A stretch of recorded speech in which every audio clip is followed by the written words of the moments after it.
On the morning of April 12, 2024, in Jerusalem's Rehavia neighborhood, kindergarten teacher Sarah Levy was leading her group of children toward the historic Old City.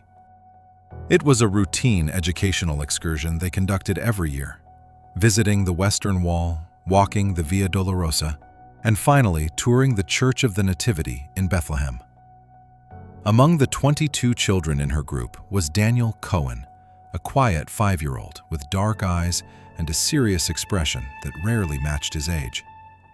His parents, Miriam and Joseph Cohen, were history professors at Hebrew University who had raised Daniel in a secular environment without any particular religious emphasis.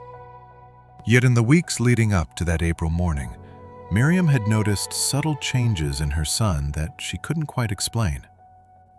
Daniel had begun waking in the middle of the night, sitting upright in bed and staring at the wall as if watching something invisible unfold before him. When she asked what was wrong, he would simply say he was remembering. Remembering what, she never understood. He had also started drawing unusual pictures, sketches of hills dotted with sheep, of stars clustered together in ways that seemed deliberate, of a cave with a faint glow emanating from within.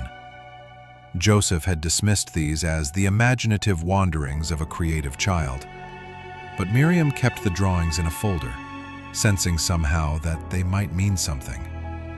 She couldn't have known that within days, those drawings would become evidence in one of the most extraordinary investigations of the century. When the school bus crossed the checkpoint into Bethlehem, Daniel started behaving strangely. He pressed his hands against his temples and squeezed his eyes shut. Teacher Sarah approached him with concern. "Daniel, are you feeling okay?" The boy opened his eyes slowly and responded with a voice that seemed to resonate from somewhere deep within. "We are arriving at the wrong place, on the wrong day." Sarah frowned in confusion. "What do you mean, sweetheart?" Daniel stared at her directly. "The Church of the Nativity marks the correct location, but the date they celebrate is wrong. Jesus was not born in December. He was born in summer, when shepherds could stay in the fields at night without freezing to death." The teacher tried to smile, thinking the boy must have overheard some adult conversation. "Daniel, that is very interesting, but let us enjoy our visit." However, when they arrived at the Church of the Nativity and descended into the grotto where tradition holds Jesus was born, Daniel separated from the group. He walked directly toward the 14-pointed silver star embedded in the marble floor that marks the exact site of the birth. He knelt before it and began murmuring in a language Sarah did not recognize. Other visitors stopped, observing the scene with curiosity and a certain discomfort. Suddenly, Daniel spoke loudly and clearly in modern Hebrew. "It was June 25th in the year 3 before the Common Era. The sky was clear. Venus and Jupiter were so close together on the western horizon that they appeared as a single brilliant star. The shepherds saw it and believed it was a divine omen." High priest Joazar ben Boethus was officiating that night at the temple in Jerusalem. "My mother Mary was 17 years old. The census of Quirinius forced Joseph to travel from Nazareth. It was hot, not cold. The pomegranates were ripe on the trees." The tourists gathered in the grotto stood frozen, their cameras and phones forgotten in their hands. An elderly Italian woman crossed herself repeatedly, her lips moving in silent prayer. A group of American pilgrims who had been chatting loudly moments before now huddled together in stunned silence. One man, a professor of theology from Notre Dame who happened to be visiting that day, later described the moment to journalists. "It was as if time itself had stopped," he said. The acoustics of that ancient cave seemed to amplify the boy's words, making them resonate with an authority that defied his age. A Japanese tourist began filming with trembling hands, capturing footage that would later be viewed hundreds of millions of times. Near the entrance, a Greek Orthodox monk who had been sweeping the floor dropped his broom and approached slowly, tears streaming down his weathered face. The silence in the grotto was absolute. Sarah Levy felt a chill run down her spine. A Franciscan priest who guarded the site slowly approached Daniel. "Child, who taught you that?" Daniel looked up with tears in his eyes. "Nobody taught me. I was there. Not as Jesus, but as one of the shepherds. I saw everything. I remember the exact date because that night the sky changed." The priest, Father Giuseppe Romano, a 60-year-old man with decades of experience in the Holy Land, felt his knees tremble. In his 40 years of service, he had never witnessed anything like this. He grabbed his radio and called the Franciscan custody. "I need someone to come to the grotto immediately. There is something you must see." Father Giuseppe Romano did not allow Daniel to leave with his school group. With the urgent consent of teacher Sarah, who immediately called the boy's parents, the priest led Daniel to a private room within the basilica complex. Miriam and Joseph Cohen arrived from Jerusalem in less than an hour, finding their son sitting calmly, while 3 Franciscan priests observed him with a mixture of astonishment and caution. "What is happening here?" Miriam demanded, embracing Daniel protectively. Father Giuseppe explained what had occurred, his voice trembling. "Mrs. Cohen, your son has mentioned extraordinarily precise historical details. The name of High Priest Joazar ben Boethus is correct for that approximate period. The reference to the census of Quirinius, although historically debated, coincides with Roman records. But the most disturbing thing is his astronomical description, the conjunction of Venus and Jupiter that he mentioned." The priest paused, searching for words. "We need to verify whether this really occurred on the specific date he mentions." Joseph Cohen, a historian specializing in the Second Temple period, felt his scientific rationalism collide with something inexplicable. "My son is 5 years old. He barely knows how to read. He does not study astronomy or ancient history at home. This does not make sense." Daniel took his father's hand and spoke with unsettling calm. "Dad, I know you do not understand.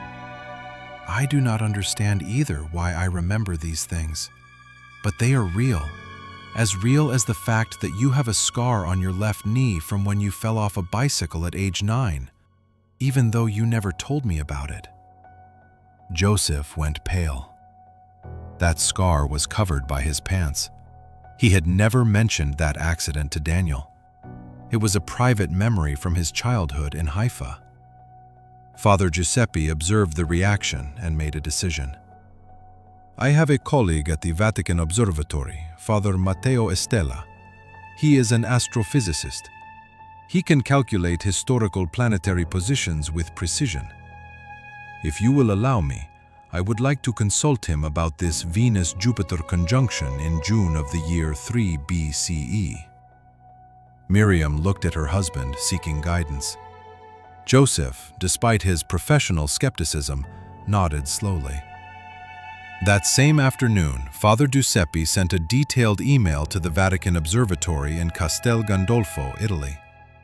He attached Daniel's exact statements, the dates mentioned, and the description of the astronomical phenomenon. The response arrived 18 hours later and would change everything. Father Matteo Estella, using planetarium astronomy software, Stellarium, and NASA historical ephemeris databases, confirmed something extraordinary. On June 17th of the year 3 BCE, Venus and Jupiter had a conjunction so close in the western sky that viewed from Bethlehem, they appeared as a single brilliant star. The date was only 8 days off from the one mentioned by Daniel. The margin of error was astonishingly small for a child claiming to remember events from over 2,000 years ago. News of Father Estella's email spread quickly among the Franciscan community of the Holy Land. The Custos of the Holy Land, Father Francesco Patton, convened an emergency meeting. It was not common for the Catholic Church to take seriously claims from children about supernatural revelations, but this case contained verifiable elements that demanded serious investigation. They decided to form a discreet commission composed of theologians, historians, and a child psychologist to evaluate Daniel Cohen without exposing him to public or media scrutiny. Meanwhile, Joseph Cohen conducted his own investigation. As a professor of ancient history, he had access to specialized academic databases. He verified the historical existence of Joazar ben Boethus, who was indeed high priest between the years 4 BCE and 6 CE, according to the writings of Flavius Josephus.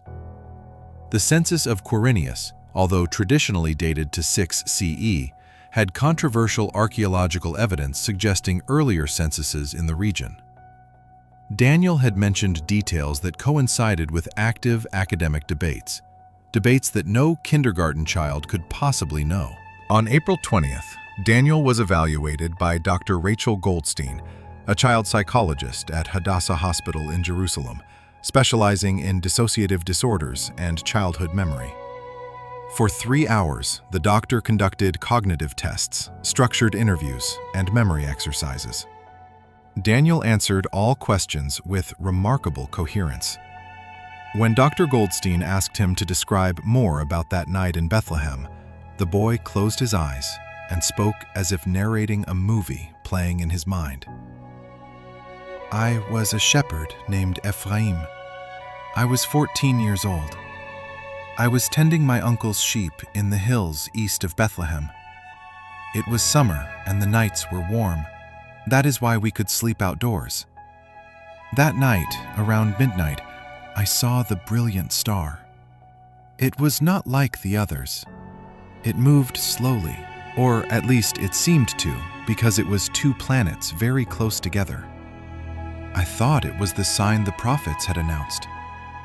I left the sheep with my cousin and ran toward the village. There were rumors that a woman from Nazareth had given birth in a cave being used as a stable. My uncle's name was Mattathias.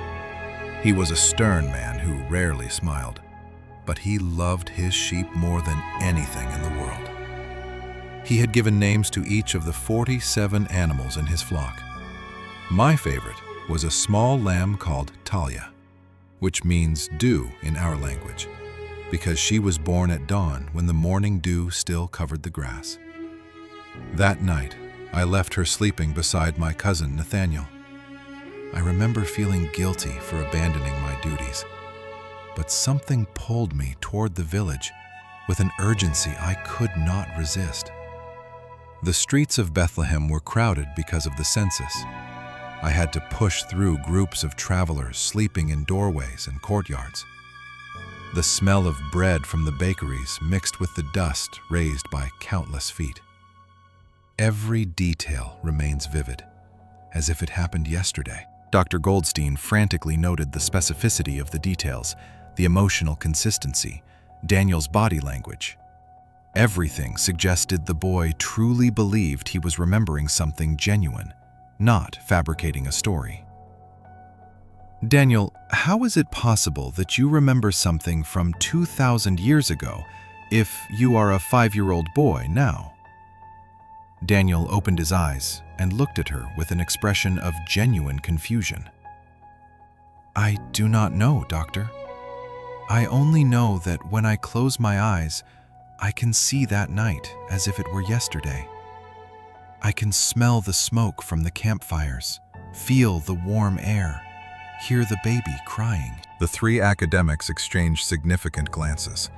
This was an observation that critical scholars had pointed out for decades as evidence that the traditional Christmas date was symbolic, not historical.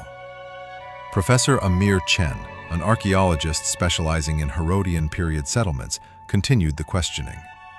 You mentioned ripe pomegranates. Why that specific detail? Daniel smiled slightly. Because there was a pomegranate tree near the cave stable. Pomegranates in that region ripen between June and September. I remember taking one and eating it while I waited outside. It was sweet and juicy. Dr. Safrai pulled a scroll from his briefcase. It was a copy of an ancient Jewish agricultural calendar from the Second Temple period, discovered in the Qumran excavations.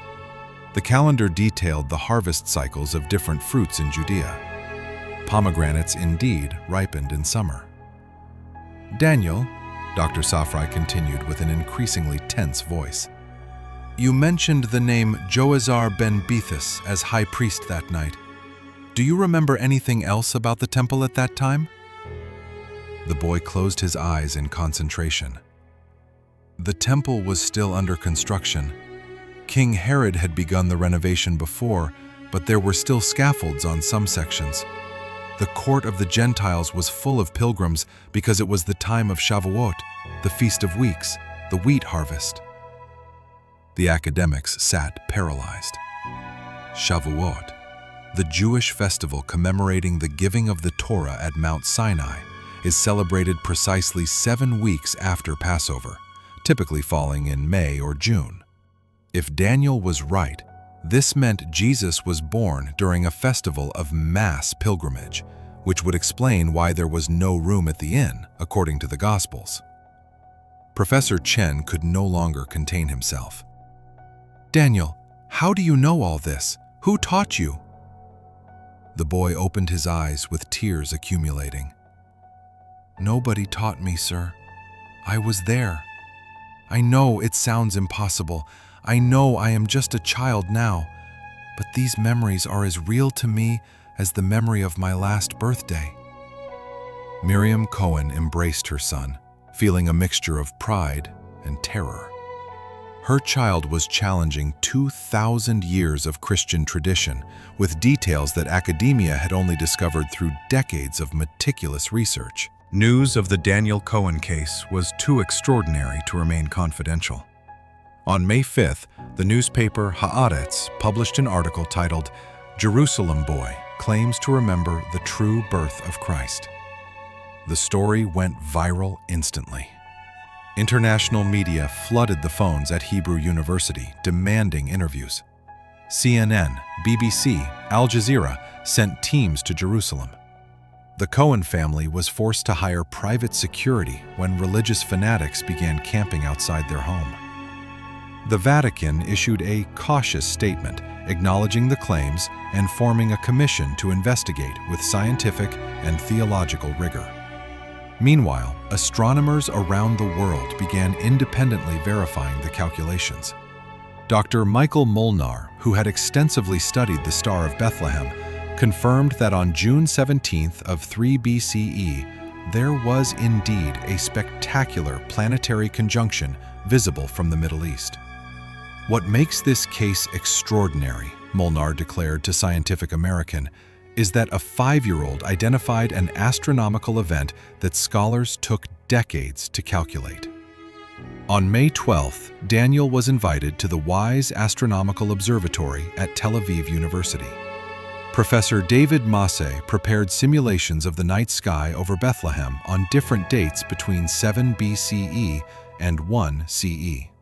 Without telling Daniel which was which, he showed him 15 visualizations. Daniel examined each image. When he reached the simulation of June 17th, 3 BCE, he stopped immediately.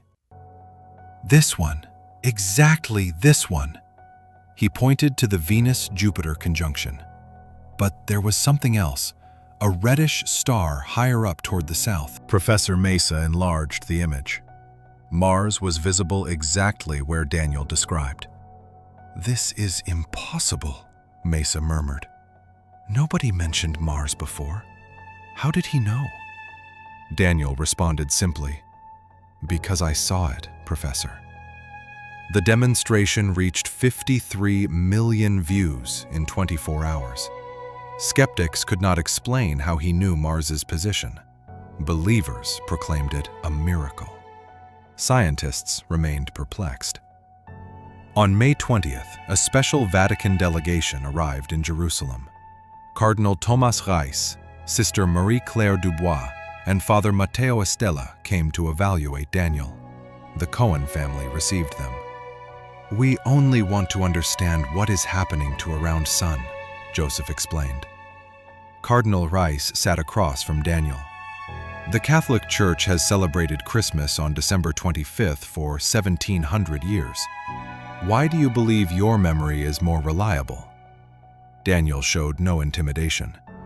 "Your Eminence, the December 25th tradition was established in 336 by Emperor Constantine to replace pagan winter solstice festivities. He did it for political reasons. Early Christians did not celebrate Jesus' birth on any specific date during the first 3 centuries. This is documented in the writings of Origen of Alexandria."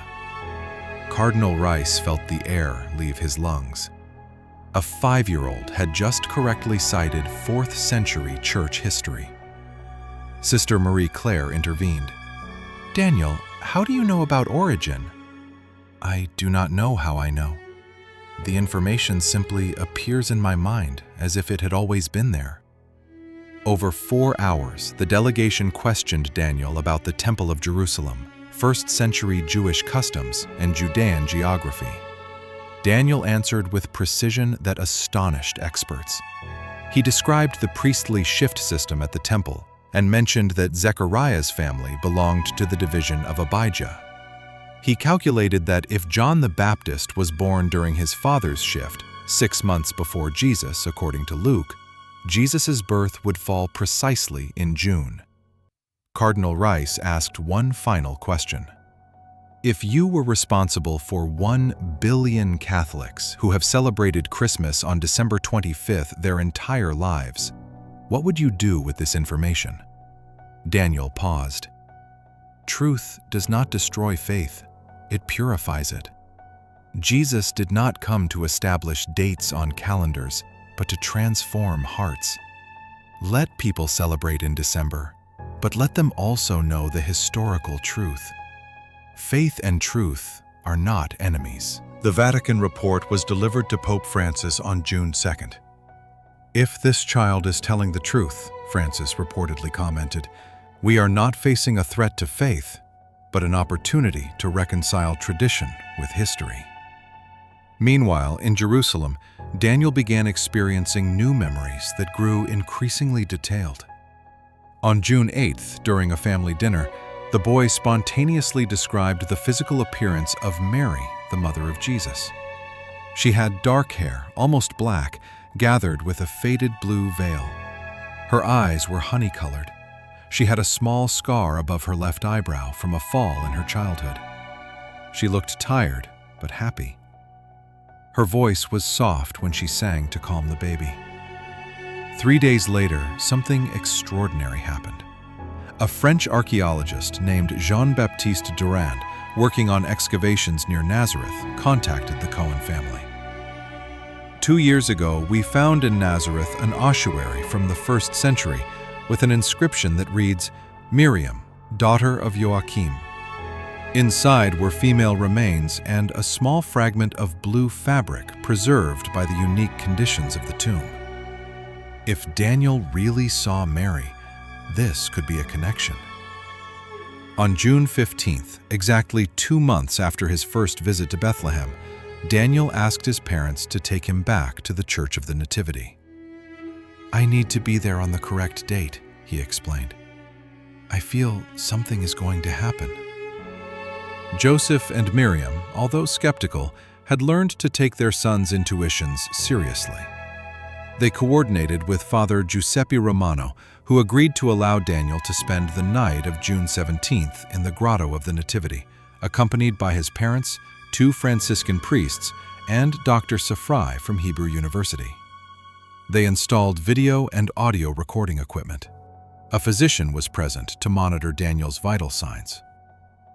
At 11:45 p.m. on June 17, 2024, exactly 2,027 years after the date Daniel claimed was the true birth of Jesus, the boy entered a deep trance state. His eyes closed, His breathing became slow and deep, and he began speaking in ancient Aramaic, a language he had never studied. Father Giuseppe, who knew liturgical Aramaic, stood paralyzed. Daniel was reciting Psalm 23 in the exact dialectal variant that would have been spoken in first-century Judea. The temperature inside the grotto seemed to drop several degrees, though the monitoring equipment registered no change.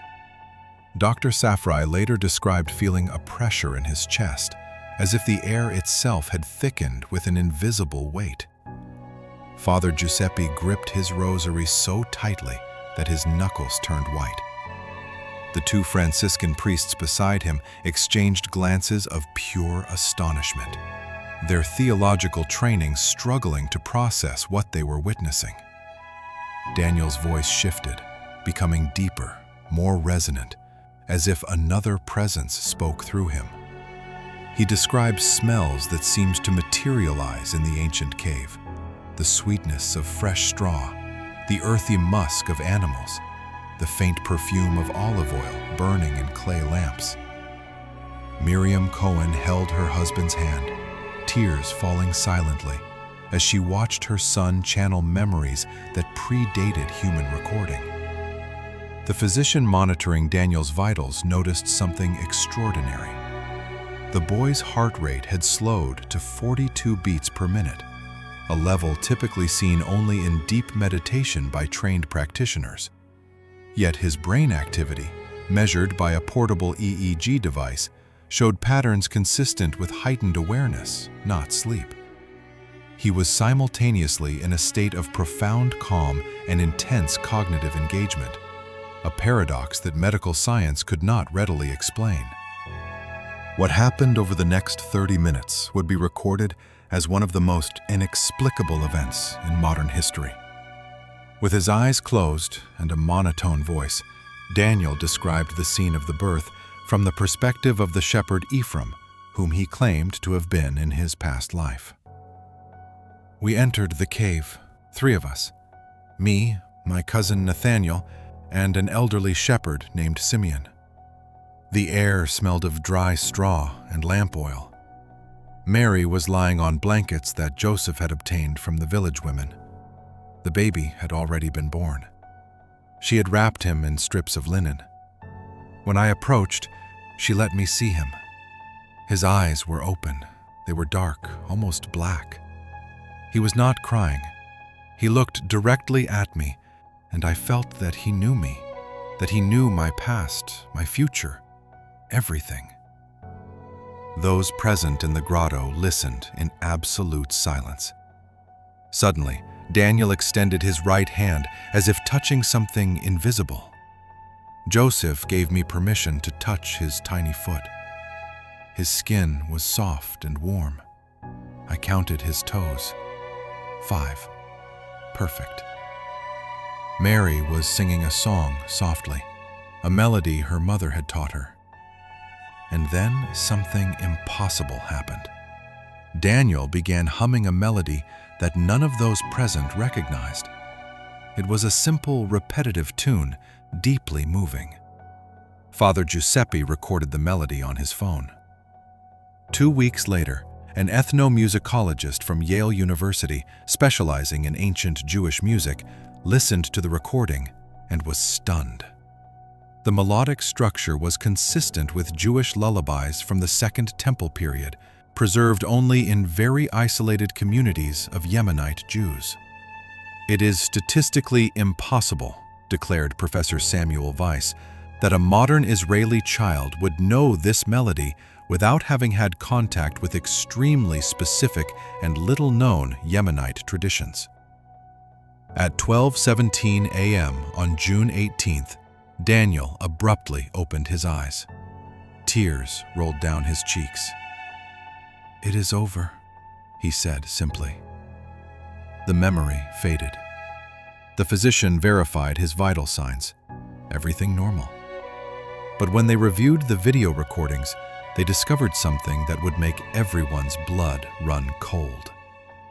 At the exact minute when Daniel described the elderly Simeon holding the baby, All 3 independent cameras captured a light anomaly, a flash of golden light with no apparent source that briefly illuminated the silver star on the grotto floor.